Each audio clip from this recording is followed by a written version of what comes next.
Hello and welcome to the epilogue for Book 1 of The Sands Beneath the Moon.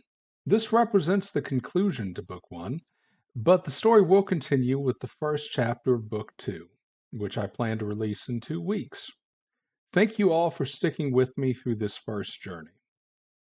Kyrus, the only uninjured member of the Meagle warband sent to kill Thelasama, sat upon cushions in one of the private lounging rooms of an inn with his employers.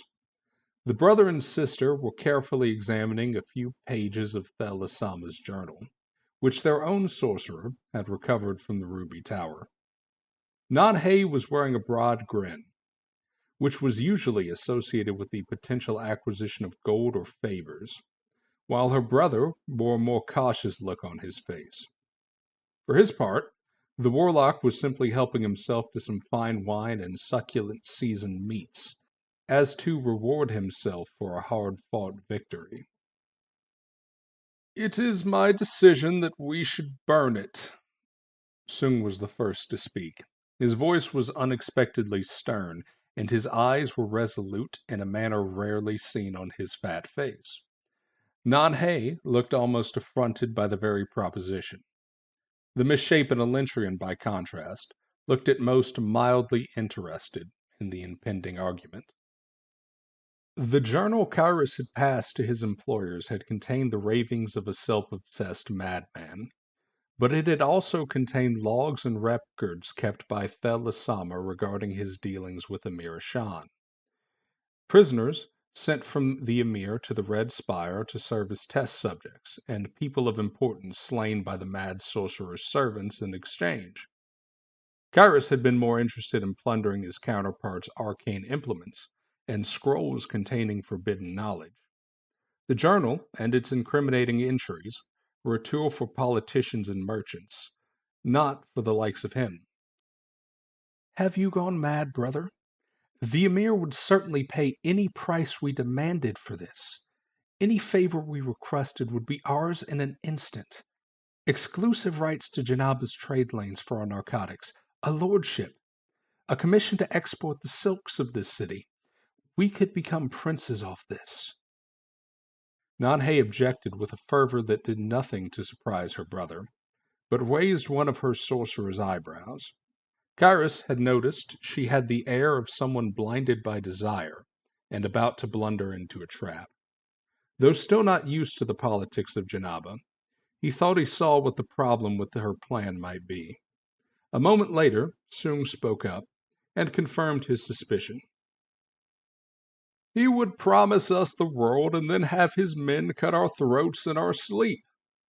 Perhaps you have noticed, dear sister, that most of our bodyguards are dead, and those who remain will require weeks of care before they can travel again.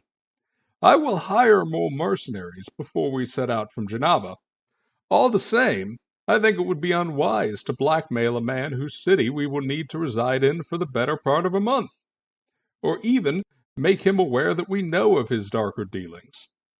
We have made a great deal more gold than we initially intended in this city, thanks to your gambit. Let's not gamble that along with our lives." The logic was unfortunately sound, to the extent that even Nanhei was forced to grudgingly concede the point to her brother. She was not angry at Sung exactly, but she was frustrated to allow such an opportunity to pass her by unexploited. After almost a minute of somewhat resentful silence, Kyrus was the next person to talk.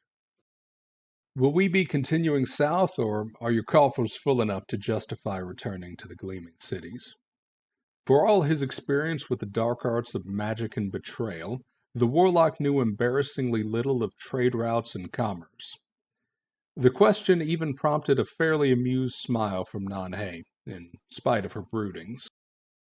"We'll be heading further south once we've hired more security, and Scarson has recovered. The tropical fruits and pelts of exotic animals, common and inexpensive along the southwestern coast, fetch a killing in the Gleaming Cities.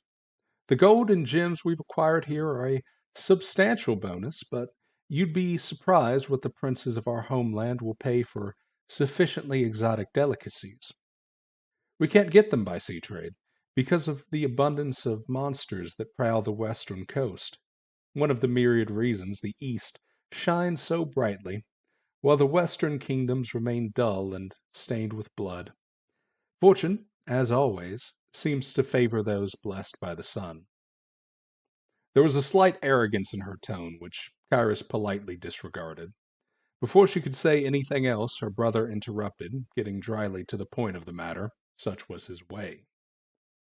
Specifically, we'll be headed southwest along a road that will take us to a coastal town that does reasonably well for itself by acting as a way stop along our route, and a good spot for shallow water fishing.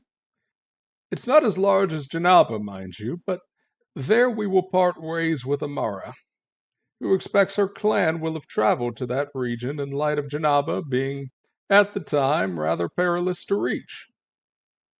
Nanhe gave a slightly cold, if not excessively venomous, look towards Kyrus when her brother mentioned the nomad from the desert. Kyrus's report of Amara's surprising competence upon the remnants of their company's return from the excursion had done little to soothe how her sorcerer had allowed Amara to acquire the means to avoid the fate of indentured servitude. Indeed, the desert dwellers' importance to their success served only to highlight that Nanhe had missed the opportunity to acquire a uniquely competent slave. The look that Kyrus returned to her was difficult to read on account of his Elentrian facial structure. However, it was neither hostile nor apologetic. The mention of the nomad's name did not surprise the sorcerer. She had used it freely with their company after returning to Janaba. Sung remained oblivious to the exchange and plowed on, explaining to Kyrus the technical details of their route. From there we will head further south along the coast where the jungle is less dense. We'll purchase pelts, trinkets, and delights from the temple city of Yathara, after which we shall avoid the most direct route home. I intend for us to head north again and then east. We don't want to become entangled in the business of crossing through the center of the Varshan jungles. When we reach a proper port city along the eastern coast, we will take a boat back to the gleaming cities. Well, we will all return quite wealthy. Sung finished, and Kyrus nodded at him briefly before looking towards Nanhe, the woman he was technically speaking indebted to. She spoke first upon anticipating the nature of his question. I know better than to try to keep hold of a tiger by the tail. You get us home, and I'll not only consider your debt fulfilled, I'll give you 10% of our final profits. Taken out of my portion of the share, of course. She quickly added the last bit of her promise before her brother could attempt to haggle down the offer. The cold look on her face was gone. She knew when someone was useful to her, and she knew when they were dangerous. Nanhe was well aware that the sorcerer she had acquired was both.